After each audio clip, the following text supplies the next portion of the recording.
students, good morning. Welcome to today's online class where we are going to discuss chapter number 9, topic class and homework. तो इस chapter number 9 में हमने कल class क्या होती है, क्लास को कैसे क्लास का डिजाइन कैसे है, कैसे रूल है और क्लास के अंदर जो डेटा मेंबर है, डेटा मेंबर फंक्शन का यूज कैसे रहता है, इसके जो एक्सेस मॉडिफायर है, ये सारी चीजें पर पढ़ेंगे। आज हम पढ़ेंगे define member function, define member function to out of class, class के बाहर मेंबर फंक्शन को कैसे डिफाइन करें। तो इसके बाद का टॉपिक अपना स्टेटमेंट। तो सबसे पहले बात करते हैं मेंबर फंक्शन। मेंबर फंक्शन नहीं किसी क्लास में, उसको हमें आउट ऑफ क्लास, क्लास के बाहर डिफाइन किस तरीके से करते हैं, किस तरीके से उसको कॉल करते हैं। और इसके साथ साथ में हम आर्गुमेंट की कोई मेंबर फंक्शन के आर्गुमेंट कैसे डिक्लेयर करते हैं और उस आर्गुमेंट की वैल्यू ऑब्जेक्ट के द्वारा कैसे पास करते हैं, ये सारी बातें स्टार्ट करते हैं।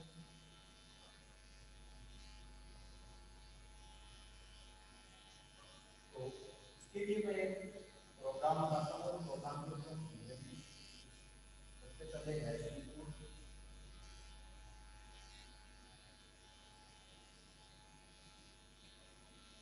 ISC programme. साथ साथ में आपको ये भी बता देता हूँ कि जो मेंबर फंक्शन है, मेंबर फंक्शन क्लास के अगर क्लास के अंदर ही हम डिफाइन करते हैं तो उसका फंक्शन इनलाइन है। और जब क्लास मेंबर फंक्शन को क्लास के बाहर डिफाइन करते हैं तो बोलते हैं ऑफलाइन। तो इनलाइन फंक्शन और ऑफलाइन फंक्शन का यूज क्यों करते हैं? देखो किसी फंक्शन की डेफिनेशन, किसी फंक्शन की डेफिनेशन बहुत छोटी होती है, हम क्लास के अंदर इसको डिफाइन करते हैं। बट कई बार क्या होता है, डेटा मेंबर की जो डेफिनेशन बहुत ज़्यादा बड़ी होती है और इस कारण क्लास में उसको डिफाइन करना जरूरी रहता है। उसको कहाँ डिफाइन करना चाहिए? क्लास के बाहर डिफाइन करना चाहिए। तो हमने आईएसपी की हेडर फाइल की है, उसकी हेडर फाइल हम यूज कर सकते हैं एसिंक्रोनस commute.x, ठीक है। इसके बाद में हम क्लास बनाएंगे और क्लास एबीसी नाम से, क्लास का नाम लिखा हमने एबीसी, एबीसी नाम से हमने क्लास बनाया। अब इस क्लास में कुछ मेंबर वेरिएबल है, जैसे कि मैंने आपको कल एक एग्जांपल बताया था कि आप जो सिंपल इंटरेस्ट कैलकुलेट करने का एक प्रोग्राम बनेगा, उसी प्रोग्राम को मैं यहाँ पर बता देता हूँ। तो सिंपल इंटरेस्ट के लिए हमें क्या करना पड़ेगा, उसके लिए आपको फॉर्मूला आना है। सिंपल इंटरेस्ट को कैलकुलेट करने का फॉर्मूला क्या होता है? Simple interest equal T into R into T divide by 100, ये होता है, ठीक है। तो यहाँ कुछ वेरिएबल डिक्लेयर करते हैं फ्लोट टाइप। फ्लोट टाइप की क्यों कर रहे हैं? क्योंकि जो भी हम मल्टीप्लाई करेंगे T into R into T और डिवाइड बाय 100 करेंगे, उसमें जब भी इंटीजर आएगी, जब भी हम लोग मल्टीप्लाई डिवीजन का काम करते हैं तो उसमें ये जरूरी होता है कि वो उसका जो रिजल्ट है, वो इंटीजर में है, वो फ्लोट में आ सकता है। इसलिए यहाँ पर क्या करेंगे? फ्लोट करेंगे। तो फ्लोट टी आर टी और एक जो लिखते हैं ऐसा ऐसा ही मतलब सिंपल इंटरेस्ट की प्रिंसिपल आर रेट फीस है, ठीक है। फ्लोट टाइप के हमने यहाँ पर कुछ वेरिएबल प्रिंसिपल यानी कि जो वैल्यू बोलते हैं वो। अब हम यहाँ पर पब्लिक एक्सेस मॉडिफायर का यूज करते हैं, पब्लिक एक्सेस मॉडिफायर का यूज करते हैं। अब पब्लिक एक्सेस मॉडिफायर का यूज करने के बाद में हम कुछ फंक्शन बनाते हैं, void get डेटा। पहला फंक्शन हमने क्या बनाया? Gate data. अब इस गेट डेटा की जो वैल्यू, जैसे प्रिंसिपल की वैल्यू है, या तो हमें यहाँ पर इंक्रीज करनी होगी या हमें क्या करना होगा, ऑब्जेक्ट के द्वारा वैल्यू को क्या कर सकते हैं? पास कर सकते हैं। तो वैल्यू हमें किस तरीके से पास करेंगे? तो इसके द्वारा यहाँ पर हम क्या लेंगे, कुछ आर्गुमेंट लेंगे। तो किसी ये क्या है, वॉइड डेटा क्या आपका डेटा मेंबर फंक्शन, ये डेटा मेंबर फंक्शन है। इसको यहाँ डिफाइन करेंगे, कहाँ डिफाइन करना है, क्लास के बाहर डिफाइन करना है। तो क्लास के बाहर डिफाइन करेंगे, तो यहाँ पर और इसके साथ में वैल्यू को भी पास करेंगे आर्गुमेंट। तो हमें इसमें क्या लेने पड़ेंगे, आर्गुमेंट डिक्लेयर कर लेते हैं। तो आर्गुमेंट डिक्लेयर कर लेते हैं, तो यहाँ पर देखिए वही टाइप टाइप का है, तो फ्लोट पी फ्लोट आर और फ्लोट टी, ये आपने शायद कुछ भी आर्गुमेंट इसमें डिक्लेयर कर सकते हैं, जो कि ऊपर आपने डिक्लेयर किए हैं वो यहाँ भी कर सकते हैं और उसमें भी कर सकते हैं। इनका अलग भी आप किसी नाम दे सकते हैं, जैसे कि टी आर यहाँ पर एक्स वाई जेड भी ले सकते हैं, एन एन बी भी ले सकते हैं, जो अपनी मर्जी है वो यहाँ पर यूज कर सकते हैं। तो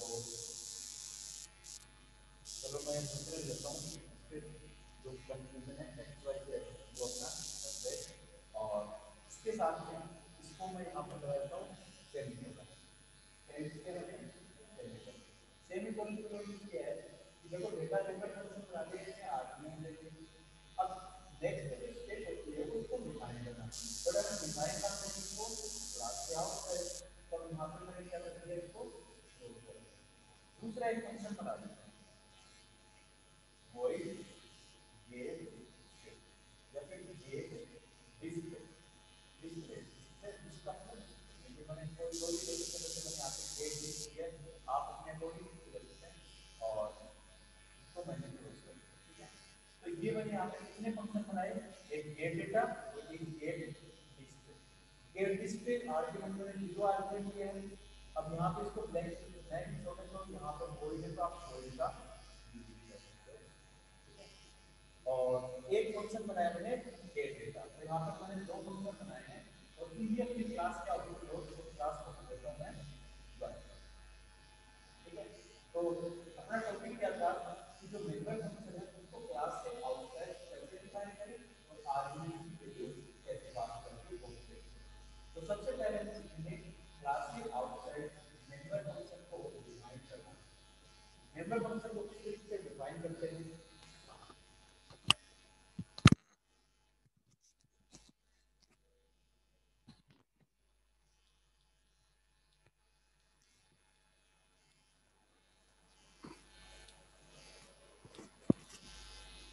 तो इसके लिए क्या करेंगे, देखिए सबसे पहले आपको इनका जो डेटा टाइप है वो देखना है कि डेटा टाइप क्या है, क्योंकि दोनों फंक्शन को क्लास के आउटसाइड हम डिफाइन कर रहे हैं। तो इनका डेटा टाइप क्या है, आपका वॉइड है, तो यहां लिखेंगे वॉइड। देखो ये टर्मिनेट कर दिया आपने, क्लास क्लोज कर दी। तो फर्स्ट फंक्शन को क्लास के आउटसाइड हम डिफाइन कर रहे हैं, तो यहां लिखेंगे डेटा टाइप क्या है, वॉइड। और फिर आता है क्लास, क्लास का नाम क्या आएगा, क्लास का नेम। अब देखो आप ये कह सकते हो कि वॉइड क्यों लिखा, ये क्यों लिखा, ये क्वेश्चन हो सकते हैं ना। तो इनका सबका सॉल्यूशन है मेरे पास, मैं आपको बताऊंगा ये क्यों लिखते हैं। देखो वॉइड इसलिए लिखते हैं कि डेटा टाइप इसलिए लिखते हैं कि एक क्लास में एक ही नाम के कई फंक्शन हो सकते हैं, एक क्लास में एक ही नाम के कई फंक्शन हो सकते हैं। तो यहाँ पे मैंने गेट डेटा है, इसका डेटा टाइप क्या है, वॉइड, और इसका भी क्या है, वॉइड है। तो गेट डेटा नाम से भी एक फंक्शन और हो सकता था, और बट उसका जो डेटा टाइप है वो सेम नहीं हो सकता था, उसका अलग। जैसे मैं यहाँ पे integer gate data, float gate data, इस टाइप का भी तो हो सकता है। तो इंटीजर और फ्लोट गेट डेटा है, तो उससे हमें ये हम उसको आइडेंटिफाई कर सकते हैं कि जो ये वॉइड है वो कौन सा गेट डेटा है जिसका डेटा टाइप वॉइड है। आया समझ में, जैसे एक ही क्लास में राहुल राहुल नाम के दो हैं, तो वॉइड गेटा वॉइड गेटा दो हो सकते हैं, लेकिन एक राहुल शर्मा है और एक राहुल स्वामी है, ऐसे मान लेते हैं। तो ये गेट डेटा वॉइड का है, दूसरा गेट डेटा क्या होता, इंटीजर होता। तो यहां पे ये पता लग जाता कि वॉइड कौन सा, जो गेट डेटा वॉइड वाला है वो वाला, यूज करेंगे, यानी कि दो सिमिलर होंगे बट उनके सरनेम तो अलग अलग हैं। यहां पर सरनेम को हम रख देते हैं डेटा टाइप, ठीक है। तो इनके डेटा टाइप क्या है, वॉइड, एक दूसरे का क्या हो सकता था, इंटीजर। तो मैंने यहां पे लिखा वॉइड, फिर क्लास एबीसी। एक प्रोग्राम में कई क्लास हो सकती हैं, यहाँ पे एबीसी क्लास मैंने लिए, तो कोई एक XYZ क्लास भी हो सकती है, तब यहां पे लिखेंगे एबीसी। फिर हमें यूज करना है यहां पर स्कोप रेजुलेशन ऑपरेटर। इसका यूज करेंगे स्कोप रेजुलेशन ऑपरेटर का, और इसके बाद में जो आपका फंक्शन है गेट डेटा,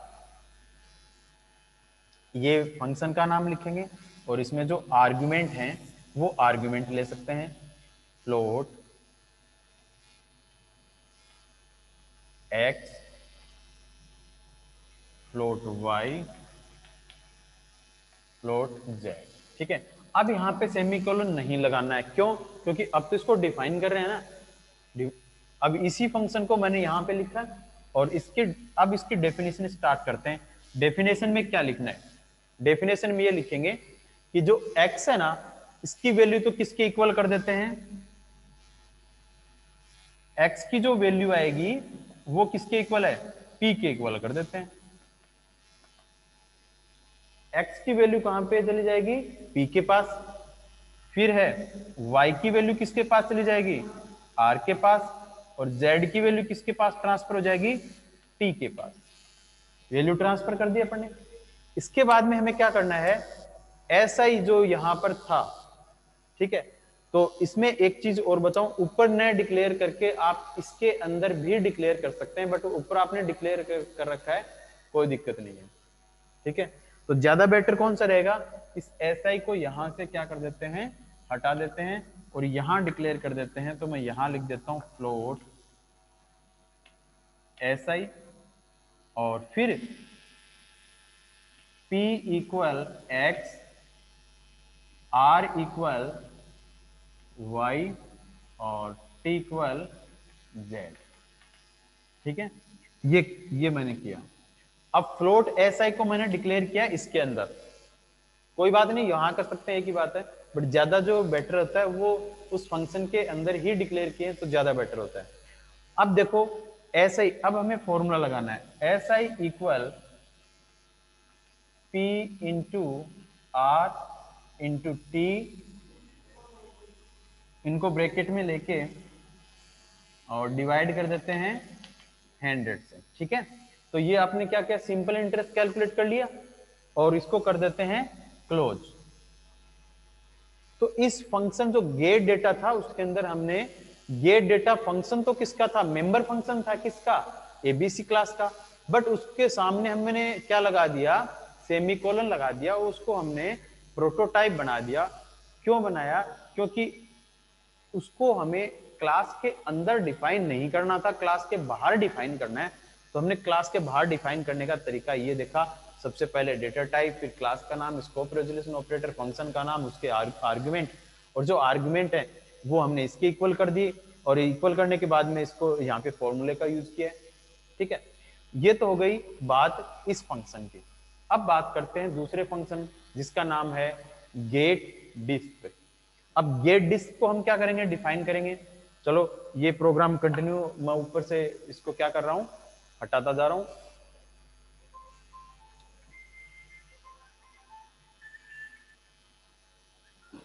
इसको मैं यहां से क्या कर रहा हूं, रिमूव कर रहा हूं, और पी टी टाइम,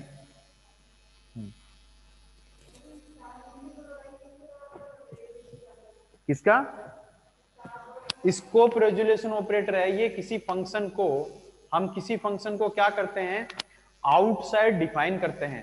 किसी फंक्शन को जब हम आउटसाइड डिफाइन करते हैं तो उसके लिए इस स्कोप रेजुलेशन ऑपरेटर का यूज किया जाता है, ठीक है। क्योंकि C++ लैंग्वेज है, तो C++ लैंग्वेज में हम std की बजाय हम iostream.a यूज करते हैं, क्योंकि C लैंग्वेज के अंदर क्या होता है, ये हम ऑब्जेक्ट का यूज करते हैं, ठीक है। सी आउट है, सी इन है, देखो सी आउट यूज कर रखा ना यहाँ पे, अभी यहाँ पे हमने कोई वैल्यू ली नहीं है, अब आगे जो फंक्शन लेंगे उसमें सी आउट, सी इन, उसके अंदर हमने किया था प्रिंटअप और स्कैनअप, तो प्रिंटअप और स्कैनअप की जगह क्या आ जाएंगे अब सी आउट और सी इन। अब देखो दूसरे फंक्शन को मैं यहाँ पे क्या करता हूँ, डिफाइन करता हूँ। तो यहां सबसे पहले दूसरे फंक्शन को डिफाइन करने के लिए मैं क्या लिखूंगा, वॉइड ABC और गेट डिस्प। अब इस तरीके को समझिए आप, वॉइड ABC लिखा, फिर स्कोप रेजोल्यूशन, फिर गेट डिस्प, सबसे पहले डेटा टाइप, फिर क्या लिखा है क्लास का नाम, और फिर फंक्शन का नाम, ठीक है। और फिर इसको हम क्या करेंगे, इसको डिफाइन करेंगे, ठीक है। तो डिफाइन में हम लिख देते हैं सी आउट सिंपल इंटरेस्ट इक्वल और एस आई को क्या कर देता हूं मैं, आउट कर देता हूं। ये दूसरे फंक्शन के अंदर मैंने आउट किया है। ये वीडियो में आपको मिल जाएगा, तो आप बाद में भी लिख सकते हो। तो मैं ऊपर से इसको देखो, कंटिन्यू चल रहा है अपना प्रोग्राम। तो सबसे पहले जो मेरा मेन मोटिव था आज आपको सिखाने का, कि फंक्शन को आउटसाइड कैसे डिफाइन किया जाता है।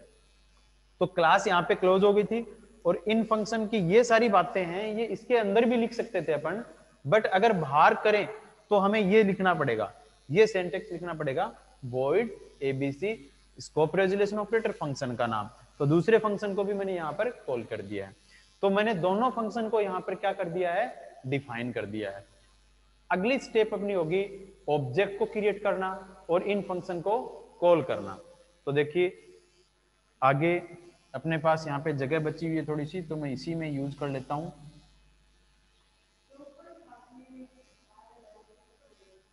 क्या नहीं दिख रहा, ये आप थोड़े साइड में आ जाओ, वहां पर देख बैठ के देख सकते हो, उधर चले जाओ।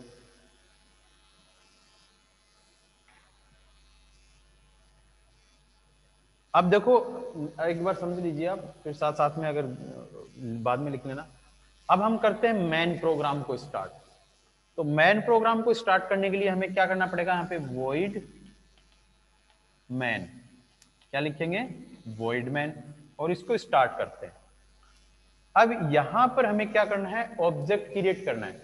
मेन प्रोग्राम में क्या करेंगे, ऑब्जेक्ट बनाएंगे, किसका, ABC का। तो ABC का एक ऑब्जेक्ट बनाते हैं, ABC क्लास का OBJ नाम से एक क्या बना दिया मैंने, ऑब्जेक्ट। अब इस ऑब्जेक्ट का काम क्या होता है, ये फंक्शन को कॉल करता है। फंक्शन को कॉल करेगा, किस फंक्शन को, इन दोनों फंक्शन को जो पब्लिक के अंदर लिखे हुए। पहले फंक्शन गेट डेटा को हम क्या करवाएंगे, एग्जीक्यूट करवाएंगे। फिर नेक्स्ट जो है गेट डिस्प है, इसको हमें एग्जीक्यूट करवाना है। तो यहां लिखेंगे ऑब्जेक्ट डॉट, सबसे पहले गेट डेटा और ब्रैकेट स्टार्ट क्यों, क्योंकि फंक्शन है, और यहां पर हमें ऑब्जेक्ट के साथ आर्गुमेंट की वैल्यू भी पास करवानी है। तो आर्गुमेंट क्या थे इसमें, एक्स वाई जेड यही थे ना, तो इनकी वैल्यू भी पास करवानी है। तो पहला जो आर्गुमेंट है उसकी वैल्यू मैं दे देता हूं 10,000, यानी कि p की वैल्यू 10,000। और यहां पर फिर दूसरा है यहाँ रेट, तो मैं यहाँ पे 24 और यहाँ पे देता हूं 2। अब देखो इसको समझिए, अब ये ऑब्जेक्ट गेट डेटा किसके पास जाएगा, यहां पर।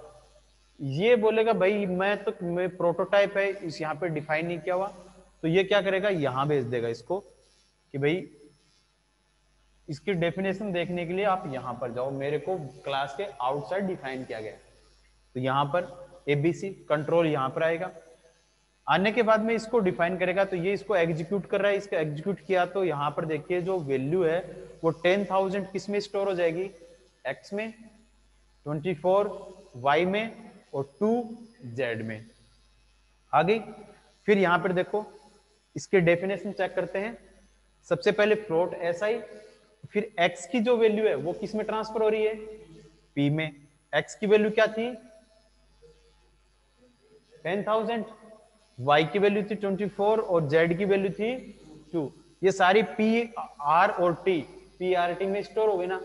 तो PRT में स्टोर होने के बाद में इनको हम कैलकुलेट कर लेंगे, 100 से उसको डिवाइड कर लेंगे और जो वैल्यू आएगी कहां पर आ जाएगी, SI में स्टोर हो जाएगी। बस जो पहला जो आपका गेट डेटा था इस फंक्शन का रोल यही खत्म हो जाता है। फिर ऑब्जेक्ट को क्या करते हैं, फिर ऑब्जेक्ट से हम कॉल करवाते हैं रिजल्ट प्रिंट करवाने के लिए। और रिजल्ट प्रिंट करवाने का जो स्टेटमेंट हमने लिखा हुआ है वो गेट डिस्प है, इसके डेफिनेशन में लिखा हुआ है। तो इसकी डेफिनेशन में जो हमने स्टेटमेंट लिखा हुआ है उस स्टेटमेंट को एग्जीक्यूट करवाने के लिए इसको भी ऑब्जेक्ट से कॉल करवाना पड़ेगा। तो ऑब्जेक्ट क्या आपका ओबीजे, तो लिखो ओबीजे डॉट गेट डिस्ट। अब ये गेट डिस्ट इसको कॉल करेगा, ये बोले कि प्रोटोटाइप है, यानी कि डेफिनेशन जाने के लिए आप यहां पे आओ, यहां आए तो यहां मिलेगा इसको स्टेटमेंट। कौन सा स्टेटमेंट मिलेगा, एक प्रिंट स्टेटमेंट सी आउट के द्वारा लिखा हुआ है, सी आउट सिंपल इंटरेस्ट। तो आउटपुट क्या आएगा आपका, सिंपल इंटरेस्ट इक्वल, और SI की जो वैल्यू होगी वो प्रिंट हो जाएगी। तो SI की वैल्यू क्या होगी, 10,000 है, तो 24 को 2 से आप मल्टीप्लाई करेंगे तो 48, तो 48 00 यहां से चला जाएगा तो ये आ जाएगा आपका 4,800 आंसर आ जाएगा। यानी कि जो सिंपल इंटरेस्ट है वो कितना हो गया आपका 4,800 यहां पर रिजल्ट आ जाता है। और नेक्स्ट हम कर देंगे इसको क्लोज करने के लिए गेट CH, और ये क्लोज कर देंगे। तो अभी इस प्रोग्राम में हमने सीखा कि किस तरीके से कोई जो फंक्शंस होते हैं उनको क्लास के आउटसाइड इनको डिफाइन कर सकते हैं। ये सब चीजें लिखी हैं, ये स्टेटमेंट कुछ भी हो सकता है, आप इसके अंदर कुछ भी प्रिंट करवा सकते हैं, बट जो वे है, जो इसका लॉजिक है वो मैंने आपको बताया, इस तरीके से इसको कॉल कर सकते हैं। तो अब आपकी कुछ क्वेरी हो, आप कुछ को पूछना हो।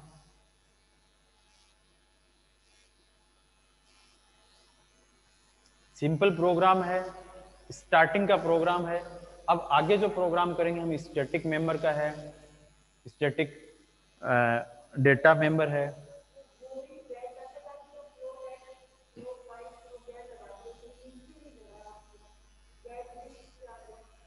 गेट डिस्क के आगे क्यों नहीं लगाया और उसके अंदर क्यों लगाया, ये क्वेश्चन है। देखो हमने दो फंक्शन बनाए हैं, जो प्रोग्रामिंग की है उस प्रोग्रामिंग में कुछ एक फंक्शन को लिया है इनपुट के तौर पर, एक फंक्शन को लिया है आउटपुट के तौर पर। जब हम कैलकुलेटर में कोई नंबर जोड़ते हैं, जैसे मान लो आपको कोई नंबर जोड़ने हैं 2 + 3 + 4, ये नंबर जोड़ने प्लस करने कैलकुलेटर, तो आप कैलकुलेटर को 2 नंबर आप कीबोर्ड से उसके प्रेस करोगे ना, 3 करोगे ना, फिर 4 करोगे ना, साथ साथ में प्लस, तो ये तो आप उसको दे रहे हो, इनपुट कर रहे हो ना। अब वो आपको क्या देगा, इनको प्लस करके। तो हमने ये जो फंक्शन बनाया गेट डेटा, ये तो इनपुट के लिए बनाया है और ये बनाया है आउटपुट के लिए। तो इनपुट हमें इनको देना है कि देखो भाई तू सिंपल इंटरेस्ट कैलकुलेट करके हमें बताओ। तो इसने हमें क्या बोला कि सिंपल इंटरेस्ट तो तब कैलकुलेट करो ना, आप मेरे को वैल्यू दो।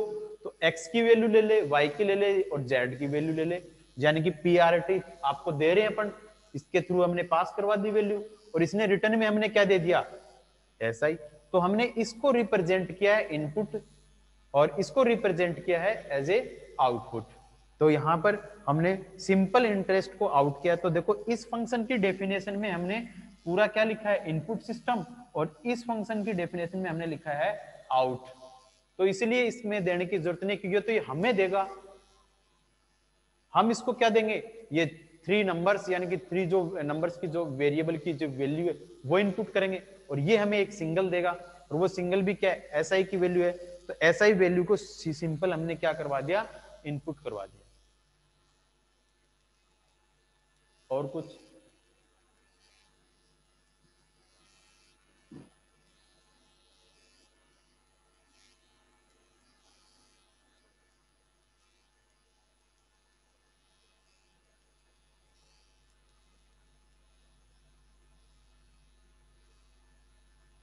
ठीक है। अगला टॉपिक अपना स्टैटिक डेटा मेंबर।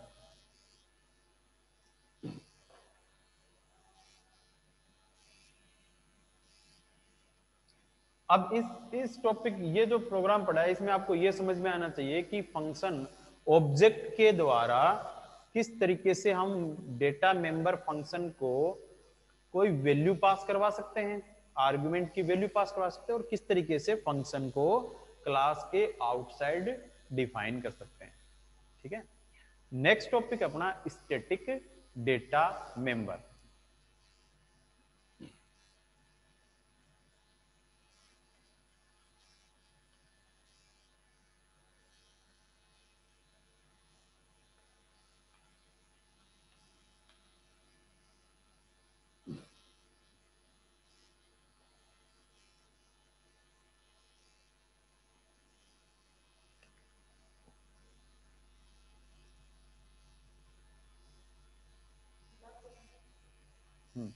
हाँ, तो बात करते हैं स्टैटिक डेटा मेंबर की।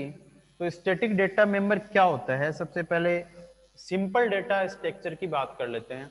अब इसी प्रोग्राम में एक छोटी चीज बताता हूँ। ये जो फ्लोट टाइप के अपने वेरिएबल लिए थे ना, ये क्या आपके डेटा मेंबर है। क्या है? डेटा मेंबर है।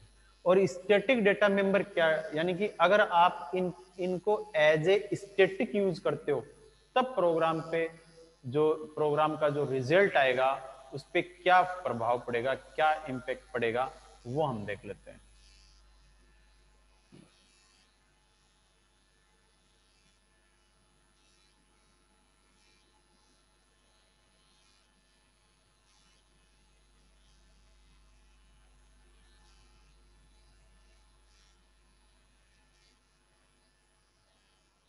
स्टैटिक डेटा मेंबर, जैसे कि हम कोई क्लास बनाते हैं, जैसे कि हम यहाँ पे क्लास बनाई एबीसी नाम की, और इस क्लास में हमने एक नॉर्मल वेरिएबल लिया इंटीजर ए।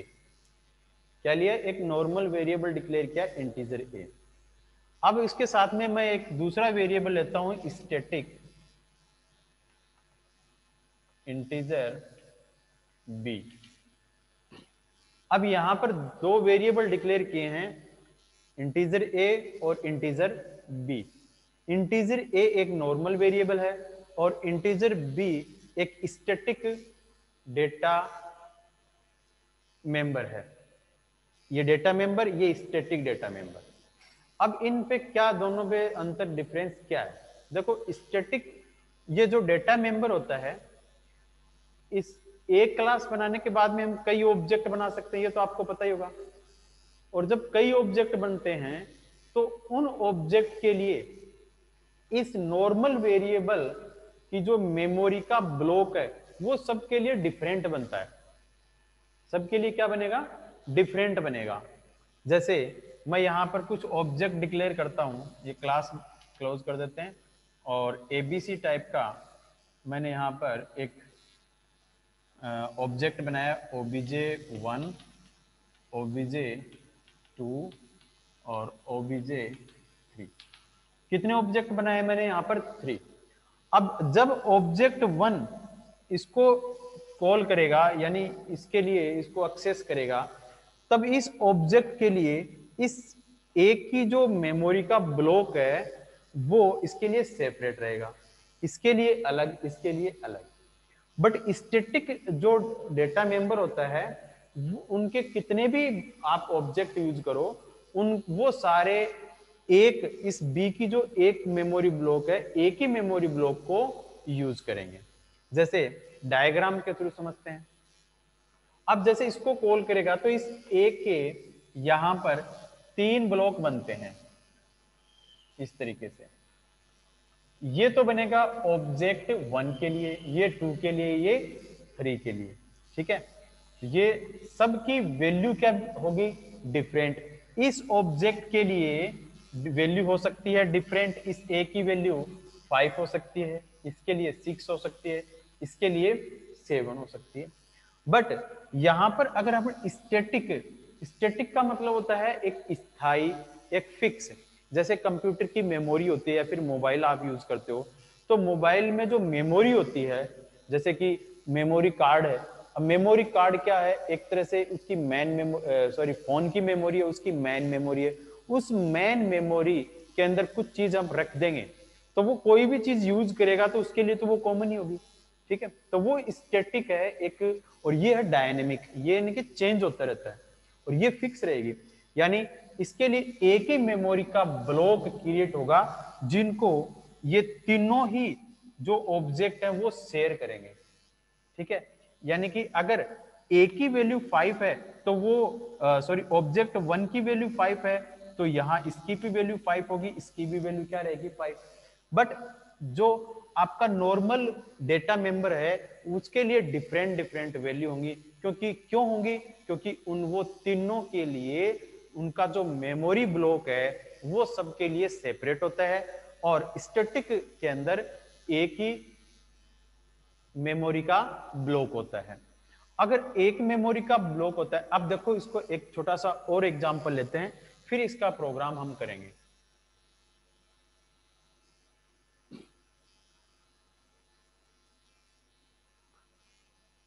मैं एक क्लास बनाता हूं यहां पर, फिर से एबीसी एक क्लास है और इसके अंदर एक नॉर्मल वेरिएबल लेता हूं इंटीजर ए, ठीक है, इंटीजर ए, और इसके बाद में यहां पर लेता हूं ए प्लस प्लस और इसको 0 से इनिशियलाइज कर देते हैं,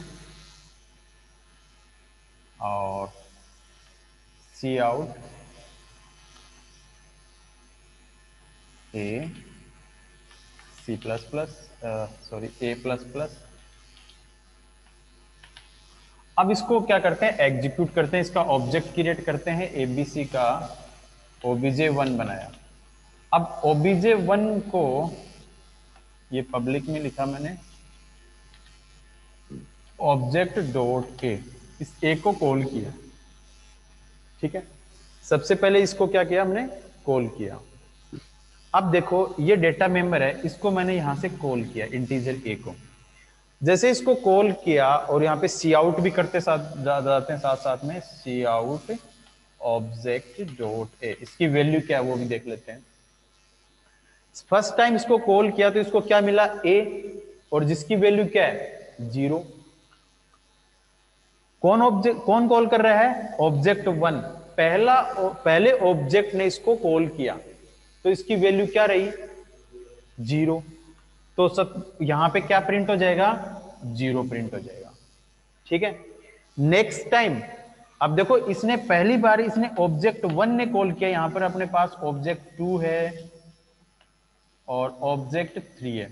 तो फर्स्ट टाइम इसने कॉल किया, आपका रिजल्ट है, यानी इसके लिए अलग मेमोरी ब्लॉक बनेगा, इसके अंदर जो वैल्यू आएगी 0। फिर देखो वापस यहां पर मैं क्लिक यहां पे करता हूं, ए से ए प्लस प्लस, देखो ए हो गया, ए प्रिंट हो गया और ये पूरा ही तो एग्जीक्यूट होगा। अब यहां पर ए प्लस प्लस आया, ए प्लस प्लस आ रहा है तो वैल्यू क्या हो गई, इंक्रीज हो जाएगी, तो ए की वैल्यू क्या हो गई 1 हो जाएगी। अब देखो ऑब्जेक्ट 1, अब ए की वैल्यू तो 1 हो गई ना, बस यहीं पे रुक जाओ। फिर देखो दूसरे ऑब्जेक्ट से इसको कॉल करवाते हैं, इस ऑब्जेक्ट से ए को कॉल करेंगे, ए की वैल्यू क्या मिलेगी, इसको 1 होनी चाहिए थी ना, बट नहीं, ये प्रिंट होगा 0 ही प्रिंट होगा। क्यों? क्योंकि ए तो यहां पर छोड़ के गए थे अपन, 0 तो हमने प्रिंट करवाया और ए इस मेमोरी में बन गया था, बट ये तो दूसरा ऑब्जेक्ट करा तो दूसरे के लिए तो अलग मेमोरी बनेगी, और अलग मेमोरी बनेगी तो ये पहली वाली मेमोरी को कैसे लेके आएगा, वो एक तो वहीं के वहीं रह गई, और दोबारा आएगा तो इसको तो 0 ही मिलेगा, तो इस टाइम भी 0 ही प्रिंट कर देगा, ठीक है ना। फिर तीसरा जो है इसको आउट कर दिया अपने, फिर तीसरा जो ऑब्जेक्ट है वो इसको कॉल करेगा, तो अब की बार भी देखो 0, तो नेक्स्ट टाइम भी क्या प्रिंट होगा 0। क्यों? इसके लिए भी एक अलग से क्या बन गया, मेमोरी ब्लॉक बन गया, और मेमोरी ब्लॉक बनेगा तो इसको जो मेमोरी है ए की वो स्टार्टिंग से ही 0 0 0 प्रिंट होती जाएगी, ठीक है ना। तो ये तो बात हुई नॉर्मल वेरिएबल की। अब इसको कन्वर्ट करते हैं अपन स्टैटिक डेटा के मेंबर के अंदर। अब स्टैटिक पे बात करते हैं, तो स्टैटिक क्या होता है, देखो जैसे ही मैं यहां पर स्टैटिक का यूज कर देता हूं, स्टैटिक इंटीजर ए, तो पहली चीज तो ये कि जब स्टैटिक यूज करेंगे ना, तो इसके अंदर आपको जीरो से इनिशियलाइज करने की जरूरत नहीं पड़ती। क्यों? ये ऑटोमेटिकली, स्वतः ही ऑटोमेटिकली क्या कर लेगा, जीरो से इनिशियलाइज हो जाएगा। अब इस ए की वैल्यू क्या है, जीरो। क्यों? क्योंकि हमने यूज किया है स्टैटिक। तो स्टैटिक यूज करते ऑटोमेटिकली इसमें जीरो या फिर 1 2 देने की जरूरत नहीं है, ये ऑटोमेटिकली क्या हो जाएगा, जीरो से हो जाएगा। अब जैसे ही इसको हम करेंगे ए, और ए से करेंगे तो ऑब्जेक्ट 1 से कॉल किया, तो यहां पर इसकी वैल्यू क्या आएगी, जीरो, और जीरो यहां पर हमने आउट कर दिया तो ये प्रिंट हो गया। अब हो गई 1, 1 होगी। फिर इसने दूसरे से कॉल करवाएंगे तो अब इंटीजर की वैल्यू क्या मिलेगी, इसको 1 मिलेगी, क्योंकि उसी मेमोरी को कॉल कर रहे हैं, उसी एक ही सेम मेमोरी को कॉल कर रहे हैं। फिर तीसरा करेगा तो देखो 1 1 प्रिंट हो गया, ए प्लस प्लस यानी कि 2, तो यहां पे प्रिंट हो जाएगा 2। ठीक है, 0 1 2, इस तरीके से हम यहां पर प्रिंट कर देंगे, यानी कि एक कॉमन मेमोरी को ये क्या करेगा, शेयर करेगा। ठीक है, तो ये है आपका स्टैटिक डेटा मेंबर। अब इसका करते हैं प्रोग्राम। टाइम देख लो, अगर टाइम नहीं हुआ तो प्रोग्राम करवा देते हैं, नहीं तो फिर कल पे छोड़ेंगे। हाँ, तो टाइम कितने टाइम में अपना हो गए, 40 मिनट तो।